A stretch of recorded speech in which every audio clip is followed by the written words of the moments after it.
Hello everyone. तो आज हम फिर से प्रेजेंट है अपना अगला नया टॉपिक लेकर जिसका नाम है historical approach to the study of political science. हमने कल फिलोसफिकल अप्रोच पढ़ ली। फिलोसफिकल अप्रोच का एक बार आपको रिवीजन देता हूँ। वो क्या था? फिलोसफिकल अप्रोच कुछ नहीं था, बस उसने इतनी सी चीज़ बोली कि सर हमको एक आइडिया को डेवलप करना है, क्योंकि फिलोसफी का मतलब ही क्या है? Study of ideas. उसने बोला कि हमको एक आइडिया डेवलप करना है कि what is the purpose of state.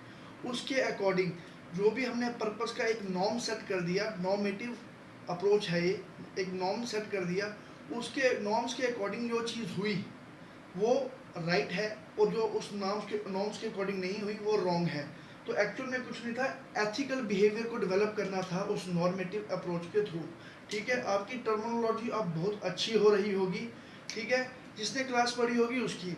अब अगली क्लास यहाँ पे हिस्टोरिकल अप्रोच के साथ मैं लेकर प्रेजेंट हूँ। ठीक है, हम कौन सी अप्रोच पढ़ेंगे? हिस्टोरिकल अप्रोच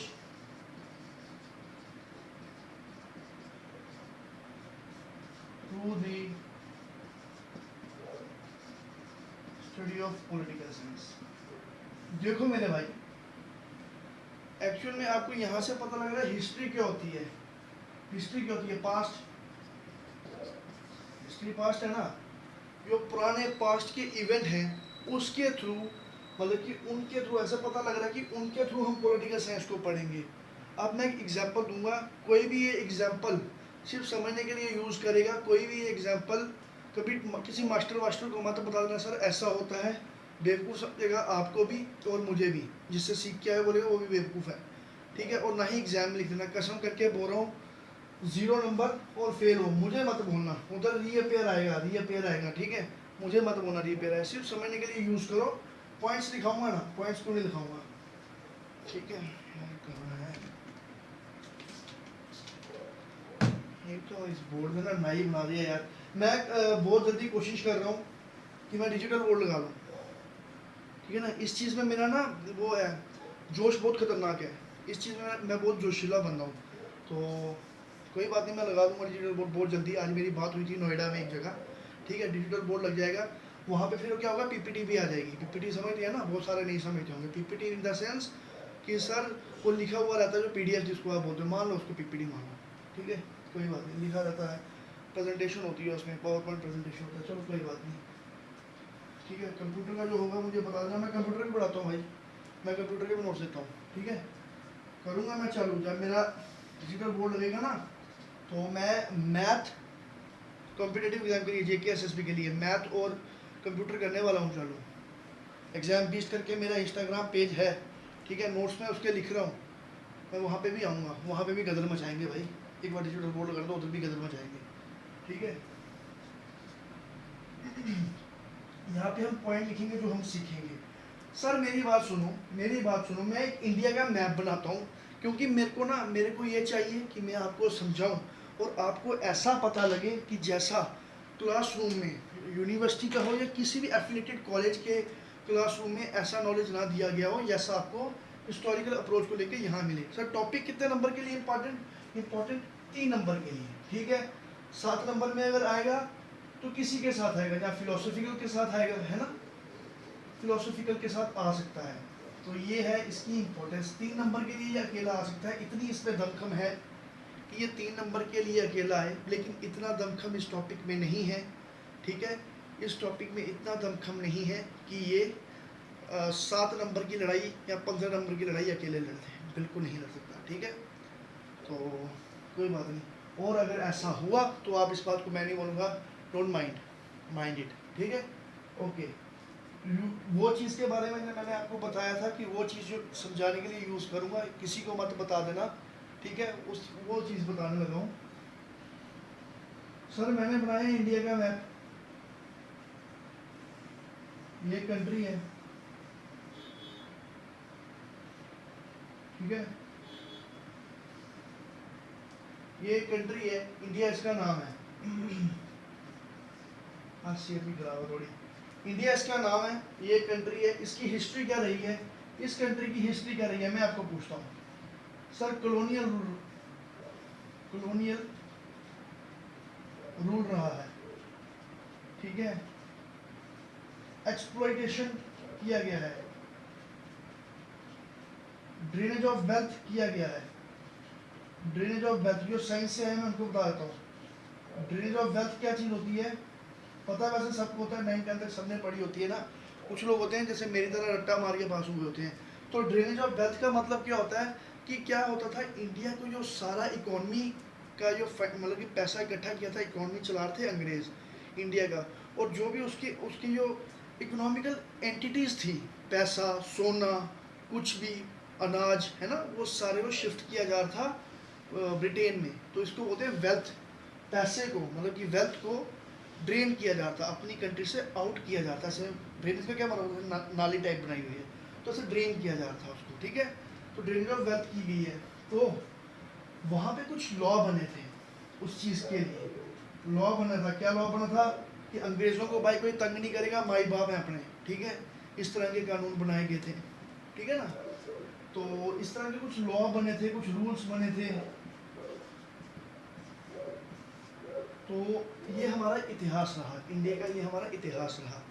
तो सर इसके जो मेन सपोर्टर थे हिस्टोरिकल अप्रोच के, वो एक्चुअली दो चीज़ों को सपोर्ट करते थे। वो बोलते थे कोई भी लॉ बनाना है, कोई भी रूल बनाना है, तो हम देख लेते हैं कि हमारे पास्ट में कैसे लॉ रहे हुए हैं, उस हिसाब से बनाओ। आप मुझे बताओ सही है, नहीं सही है ना, ये चीज़ चलनी चाहिए, नहीं चलनी चाहिए। पढ़ो सीखो, हम पढ़ते हैं, इंडियन पॉलिटी की किताब पढ़ोगे, सबसे पहला पन्ना आपको हिस्टोरिकल बैकग्राउंड में वही आएगा। पुराने एक्ट, पिट्स इंडिया एक्ट है ना, इस तरह के आएगा, कॉलोनियल रूल, इस तरह के एक्ट आएंगे, रेगुलेटिंग एक्ट ऑफ 1773, इस तरह का है कुछ, मुझे नहीं पता भाई, मैं अनपढ़ आदमी हूँ, लेकिन फिर भी आप जो पढ़े लिखे लोग हैं वो इस चीज़ को देखते होंगे। तो कहते कि जो इसने क्या बोला, इसके जो 3 सपोर्टर थे, एक्सपोनेंट, मैंने आपको बताया नंबर कब मिलेंगे, सपोर्टर को एक्सपोनेंट करके लिख लो, एग्जामिनर खुश है जबरदस्त। इनके थे मैकियावेली, ठीक है, एक था डनिंग, और एक था जी समाइन। बस ज़्यादा चीज़ पानी नहीं, किताब ज़बरदस्त पढ़ी हुई है, उस पर 500 किस्म के नाम लिखे हुए हैं, बहुत अच्छे लिखे लग रहे हैं उस पर लिखे हुए। आपको याद करने की कोई ज़रूरत नहीं, हमें ये 3 लिखने हैं, मेन यही है, आर्ग्यूमेंट इनके ही हैं। जो किताब सिलेबस के नीचे लिखी होती है ना कि इसकी ओपी गोबा की पढ़ो या किसकी पढ़ो, वहीं से बोल रहा हूँ, वहाँ पे इन्हीं की बहस दिखाई गई है। जो उस किताब में लिखा है, जो आपके पास महान, मैं नाम नहीं लूँगा भाई, वो जो महान किताब आपके पास होती है, कुंजी जिसको बोलते हैं, उस पर जितने नाम लिखे हैं आपको याद करने की कोई ज़रूरत नहीं है। आप ओपी गोबा की किताब, मैं झूठ थोड़ी बोल रहा हूँ, मैं झूठ थोड़ी बोल रहा हूँ, मेरे पास है किताब, ठीक है ना, मेरे पास है किताब, सिलेबस में नीचे लिखी हुई है कि ये वाली पढ़ो, मैं झूठ थोड़ी बोल रहा हूँ, मेरे पास है किताब। इसमें जो आर्ग्यूमेंट है वो इन तीनों के ही हैं, तो इसलिए हमने इन्हीं तीनों के नाम लिखने हैं, ठीक है। ये इसके मेजर एक्सपोनेंट थे। इन्होंने बोला था कि हम इस तरह से पढ़ेंगे कि जो पास्ट में लॉ बने हैं, ठीक है, उन्हीं के अकॉर्डिंग हम अब अगले अपने जो लॉ हैं उनको ही मद्देनज़र रख के बनाएं, ठीक है। अब अपने नए लॉ, एक नंबर आपको पता लग गया कि जो लॉ हैं मेड, बनाए जाएं while taking under consideration, while taking under consideration past laws, ठीक है। इसके नोट्स में आपको बहुत अच्छे से लिखा हुआ मिलेगा। यहाँ पे तो मेरे को समझाना है आपको कि हिस्टोरिकल अप्रोच क्या कहते हैं, क्योंकि कुछ बच्चे ऐसे होते हैं जिनकी अंग्रेज़ी बहुत खतरनाक लेवल की होती है, उन्होंने सीखा हो समझा तो वो चेप आते हैं, ठीक है। वो तो समझाने का मेन मकसद है, बाकी नोट्स तो मिल जाएंगे। तो law made while taking into consideration past law, जो लॉ बनेंगे, लॉ शुड बी मेड, होना चाहिए क्या इंग्लिश है, शुड बी मेड, ठीक है, should be made while taking into consideration past laws. एक नंबर, ये उसका एक सेंस था। और दूसरा सेंस उसका क्या था मुझे बताओ सर। उसका दूसरा सेंस ये था कि हम पॉलिटिकल साइंस की जो किताब है, जो सब्जेक्ट मैटर होना चाहिए पॉलिटिकल साइंस का, मिटा दो इसको, आपने ये देख लिया सीख लिया ना, मिटा दो इसको।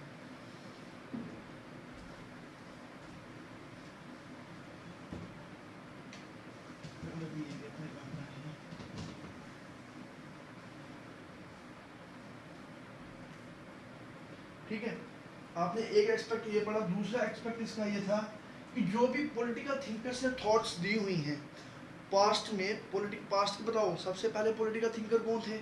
आपने किनका नाम पढ़ा? आपने कल नाम पढ़ा था प्लेटो का, ठीक है, एरिस्टोटल का, है ना, ये नाम पढ़े ना आपने, यही नाम पढ़े ना, लियोस्ट्रॉस, लियोस्ट्रॉस, ये नाम पढ़े आपने, ठीक है। तो ये प्लेटो, एरिस्टोटल, लियोस्ट्रॉस करके आपने नाम पढ़े। इनकी जो भी थिंकिंग थी, इनके जो भी आइडिया थे, जैसे कि मान लो इन्होंने क्या बोला हिस्ट्री में, कि एक हिस्ट्री में इतिहास है कि एरिस्टोटल बाबा ने इस सब्जेक्ट की शुरुआत की है, एरिस्टोटल बाबा ने, ठीक है। तो इनकी इक्वालिटी के ऊपर कुछ सोच थी, इनकी डेमोक्रेसी के ऊपर कुछ सोच थी, ठीक है। अच्छा, इनकी ना जस्टिस के ऊपर कोई सोच थी। वही पढ़ेंगे हम, सिर्फ वही पढ़ेंगे। उन्होंने बोला कि हम सिर्फ यही चीज़ पढ़ेंगे, ओनली स्टडी, दूसरी sense, only study the thoughts of great political thinkers, great political thinkers, ठीक है। ये उनका दूसरा एस्पेक्ट था। उसमें जैसे आपको उसमें दो एस्पेक्ट थे, इसमें भी दो एस्पेक्ट हैं, ठीक है। तो उन्होंने बोला कि only study the thought of great political thinkers of old time, of old time, ठीक है। ये उन्होंने बोला, ये उनके दो एस्पेक्ट थे, नोट डाउन कर लो, ठीक है। एक कॉपी आपने अलग बनानी है यार, जिसमें आप ना ये क्लास नोट्स आपने नोट करने हैं, ये बहुत इंपॉर्टेंट होते हैं बाद में, जब आप एग्जाम से ना 2 दिन पहले जो 2 छुट्टियाँ मिलती है उसमें बैठे हुए ना, ये आपके काम आएंगे वहाँ पे। वो वाले नोट्स हैं पीडीएफ वाले, वो कम काम आएंगे, ये ज़्यादा काम आएंगे यार, कि हाँ ऐसे ऐसे ऐसे वैसे पढ़ाया था। और अगर आपने मेरा ग्रुप, व्हाट्सएप ग्रुप अगर आपने मेरा ज्वाइन करना है, आप मेरे को व्हाट्सएप नंबर पे मैसेज करते हो, तो कोई बात नहीं सर, हम एग्ज़ाम के 1 घंटे पहले तक आपके साथ जुड़े रहेंगे, ठीक है। क्वेश्चन बताएंगे, सब कुछ बताएंगे, किस तरह से क्वेश्चन को अटैम्प्ट करना है, किस तरह से फर्स्ट सेमेस्टर में अगर आपका क्या है तैयारी अच्छे से नहीं हो पाई है, तो किस तरह से मतलब कितना लिखना है, कितना ही पढ़ें, सिर्फ उस हिसाब से पूरी स्ट्रेटजी आपको बताई जाएगी। ओके, तो आपको ये 2 थॉट्स पता लगे, दो एस्पेक्ट पता लगे, एक एस्पेक्ट, दूसरा एस्पेक्ट, आपको बस यही पढ़ना है आपको हिस्टोरिकल अप्रोच में। तो उसने बोला कि इसी तरह से हिस्टोरिकल अप्रोच पढ़ी जाएगी, ठीक है। अब मुझे आप एक चीज़ बताओ, हिस्टोरिकल अप्रोच में बोलते हैं कि आप पॉलिटिकल साइंस जो है वो इस हिसाब से पढ़ी जाएगी। अब आप मेरे को बताना, ठीक है, आपकी महारत लगेगी पता अब कि आप कितने महान हैं, आप अपना दिमाग कितना चला सकते हो, ठीक है। मैं जो चीज़ पूछूंगा वीडियो पॉज करके खुद बतानी है कि मैं क्या चीज़ पूछ रहा हूँ और क्या चीज़ इसमें इंक्लूड होनी चाहिए।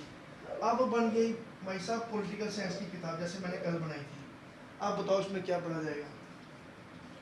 इसमें वही जो इंडियन पॉलिटी की किताब खोल के आप हिस्टोरिकल बैकग्राउंड पढ़ रहा है। मेरी थोड़ी सेहत खराब है यार, गला खराब है मेरा, ठीक है, तो थोड़ा हो रही होगी प्रॉब्लम, फंबल हो रहा होगा क्योंकि मेरे को पेन हो रही है, तो इधर मैं बोल देता हूँ नेवर माइंड, ठीक है। तो पॉलिटिकल साइंस की आपने किताब खोली, आप मुझे बताओ आप क्या पढ़ोगे। जैसे आपने कल बताया था ना कि हम क्या पढ़ते हैं, अगर ऐसा होता बनाया उसमें वीडियो में देखना, इसने बताओ पॉलिटिकल साइंस की किताब पढ़ी, अगर आप इस अप्रोच के अकॉर्डिंग चलते आप क्या पढ़ते। सबसे पहले आप पढ़ते जो इंडियन पॉलिटी की किताब में, इंडियन पॉलिटी की किताब खोलते ही हिस्टोरिकल बैकग्राउंड पहला चैप्टर आता है ना, आप सिर्फ वही चीज़ें पढ़ते हैं। यहाँ पे क्या, वहाँ पे आप क्या पढ़ोगे, प्लेटो की थिंकिंग, सोक्रेटिस की thinking, no no no sorry, जो कंसेप्ट ही खराब कर दिया मैंने। उसमें आप क्या पढ़ते हो, एक्ट पढ़ते हो, पुराने एक्ट पढ़ते हो अंग्रेज़ों के टाइम के, है ना, कॉलोनियल रूल के एक्ट पढ़ते हो कि अंग्रेज़ों ने किस तरह कब्जा बनाना शुरू किया, कैसे गवर्नर जनरल की शुरुआत की, वायसराय कैसे बनाए, किन एक्ट्स के अकॉर्डिंग, आप वो पढ़ते हो, ठीक है ना। आप वो पढ़ते, सिर्फ वही पढ़ते, और आपको कुछ नहीं दिखता है, पार्लियामेंट कुछ नहीं दिखता आपको, ठीक है, वो पढ़ते। दूसरा आप क्या पढ़ते, थिंकर्स की थिंकिंग पढ़ते, जो आपको थर्ड सेमेस्टर में आपको थिंकर्स की थिंकिंग आने वाली है पॉलिटिकल साइंस की, ठीक है। एरिस्टोटल के क्या है, बाइब्स के बारे में, हाउस होल्ड के बारे में, है ना, आर्मी के बारे में थिंकिंग्स बताओ, एरिस्टोटल की बताओ, प्लाटो की बताओ, मैक्यूली की बताओ, बस यही सब है, उधर भी बोर होने वाले हो। सेकंड सेमेस्टर में मजे लेने वाले हो पॉलिटिकल साइंस के, सेकंड सेमेस्टर में और फोर्थ सेमेस्टर में। थर्ड सेमेस्टर में और फर्स्ट सेमेस्टर में बोर रहने वाले हो सर, ठीक है, कोई बात नहीं। इसमें आप सिर्फ एक्स पढ़ते, जो हिस्टोरिकल एक्स है, हिस्टोरिकल एक्स है, ठीक है, पता लग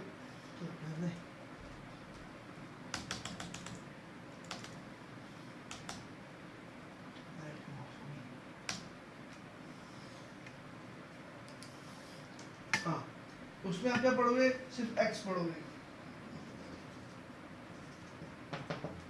ठीक है, उसमें सिर्फ आप एक्स पढ़ते और आप पॉलिटिकल थिंकर्स की थॉट्स पढ़ते, पॉलिटिकल थिंकर्स की थॉट्स पढ़ते, पढ़ोगे आप थिंकर्स की थॉट पढ़ते हैं। एक्चुअली में ना मार्केट नहीं खराब हुआ है, ये जादुई पानी में फेंकना ना, ये नहीं लिखने देता है। पॉलिटिकल थिंकर्स की थॉट पढ़ते, बस यही आप दो चीज़ें इसमें पढ़ पाते हो। आप मुझे बताओ पॉलिटिकल साइंस इतना सब सब्जेक्ट है क्या, सिर्फ इतनी चीज़ें पढ़नी है क्या? नहीं। तो यहाँ पे अब मैंने आपको कल चीज़ बताई थी एक, मैंने आपको कल एक चीज़ बताई है,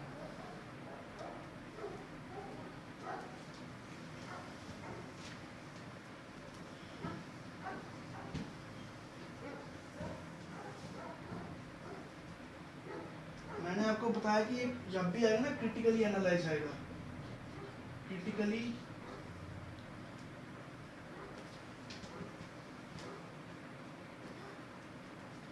तो इसका क्रिटिसिज्म,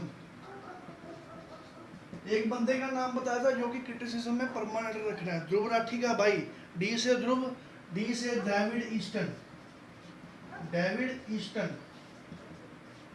ठीक है, नंबर एक। दूसरा जे एस मिल, इसकी भी थिंकिंग पढ़ोगे आप फर्स्ट सेमेस्टर में, इसकी थॉट्स भी पढ़ोगे आप, ठीक है ना, इसके जो आइडियाज हैं वो भी पढ़ने आते हैं, आएंगे सिलेबस में है। भाई साहब जे एस मिल, उन्होंने शॉर्ट फॉर्म बता दिया, जे एस का मतलब होता है जॉन स्टुअर्ट, जॉन सीना नहीं, जॉन स्टुअर्ट मिल, ठीक है, जॉन स्टुअर्ट मिल और डेविड ईस्टन, इन दो बंदों ने क्रिटिसिज्म किया। और इसमें सर डेविड ईस्टन ने तो इतना बढ़ चढ़ के भाग लिया, इसने ना एक स्टेटमेंट दिया, इसका स्टेटमेंट क्रिटिसिज्म में लिखना है, अंडरलाइन करके लिखना है, क्योंकि सर नंबर बताएगा। और बहुत पता कितनी मुश्किल बात बोली, कितनी कॉम्प्लेक्स, आप लिख ही नहीं सकते। उसने बोला कि जो पास्ट की लॉज हैं या वेज हैं, वे आउट्स, बाहर निकलने के रास्ते हैं,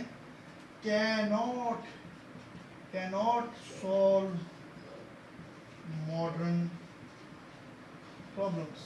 वाह कितनी मुश्किल चीज बोला, इसको ऊपर एक डॉट, इधर एक डॉट, बस ये अंडरलाइन हुई और इसके ऊपर नजर गई एग्जामिनर की, पक्के सर 3 में से 2 नंबर पक्के 3 में से 2 नंबर पक्के, ठीक है, बस ये चीज़ लिखनी है। और इसमें ये चीज़ लिखनी है कि हाँ इन दोनों का ये मत था कि जो पास्ट के इवेंट हैं उनको बहुत ज़्यादा, मतलब कि जो मॉडर्न कॉम्प्लिकेशंस हैं वो बहुत ज़्यादा कॉम्प्लेक्स हैं as compare to the past problems, यही चीज़ लिखनी है। कोई इनके पास कोई ज़्यादा मत नहीं था, मैं उसी किताब के फॉलो कर रहा हूँ भाई साहब, ठीक है, ये नहीं बोला मैं गलत बोल रहा हूँ, पॉइंट नहीं लिखे 1 2 3 4 5 6 7, है ही नहीं कैरेक्टरिस्टिक थोड़ी देर पढ़ रहे हो यार, वहाँ उस किताब में तो पूरी कैरेक्टरिस्टिक पढ़ाई गई है आपको। और ये नहीं है कि इसी सेमेस्टर में, सेकंड सेमेस्टर में भी यही कुछ मिलेगा, इतना इंटरेस्टिंग है सेकंड सेमेस्टर, उधर भी भाई साहब यही गंद मचा रखी है, 1 2 3 4 5 भाड़ को, ठीक है, तो ये आपको पता लग गई बात। तो आज एक टॉपिक छोटा ही है, तो आज छोटा टॉपिक ही पढ़ा है हमने, क्योंकि मेरी सेहत ख़राब है। और सर वही वाली बात पुरानी कि आप नोट्स परचेज कर सकते हैं, व्हाट्सएप नंबर आपको दिया जाएगा, ठीक है, थंबनेल के साथ आपको जो है कि थंबनेल के साथ आपको व्हाट्सएप नंबर भी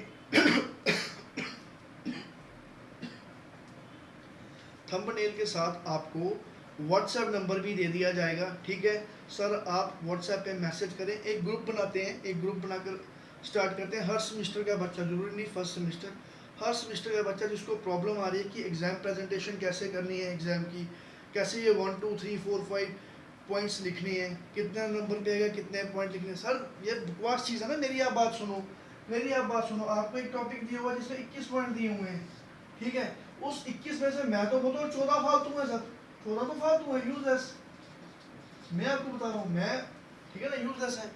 अब उसमें से जो यूजलेस है उसमें क्या है, सारे जो है वो काम किए हैं, मतलब कि काम किए हैं। आपको वहाँ पे एक क्वेश्चन आया 15 नंबर का, आप सादा लिख के आए जो कि यूजलेस है, इनका लेन देन ही कोई नहीं है, तबाह हो गए ना, खत्म हो गए ना, बर्बाद हो गए ना। 1100 का फॉर्म भरोगे ना, वही 1100 का फॉर्म आपका बचाना है, ठीक है। 1100 का फॉर्म आपको वही बचाना है, तो इसलिए आप सर ज्वाइन करें, व्हाट्सएप मैसेज करें। क्यों, ज़रूरी थोड़ी है कि एग्ज़ाम के टाइम पे ही करेंगे आप, ठीक है, ज़रूरी थोड़ी एग्ज़ाम के टाइम पे ही आप करेंगे ऑर्डर, फिर तो काम खराब होगा, फिर तो कोई भी नहीं बचा सकता सर, फिर तो बचा सकते हैं भोले बाबा, फिर तो आप वो रुद्र अभिषेक करो शिव जी भगवान को, वो बचा सकते हैं आपको। तो कोई बात नहीं, आप करें, ज्वाइन करें, और सर सब्सक्राइब करें यार, चैनल को सब्सक्राइब करें, ऐसे व्यू मत देके जाएं, आप चैनल को सब्सक्राइब भी करें यार प्लीज़, ठीक है। तो लाइक करें वीडियो को, अगर पसंद आई हो वीडियो तो लाइक करें, और चैनल को सब्सक्राइब करना मैंडेटरी है, बहुत ही ज़रूरी है। ओके, तो मिलते हैं कल लीगल एंड इंस्टीट्यूशनल अप्रोच के साथ, और इंग्लिश की ग्रामर भी चालू करेंगे। मेरे को आज एक मैसेज आया व्हाट्सएप पे कि इंग्लिश की ग्रामर चालू करें, इंग्लिश की ग्रामर चालू करेंगे। Double thumbs up to that man. Okay.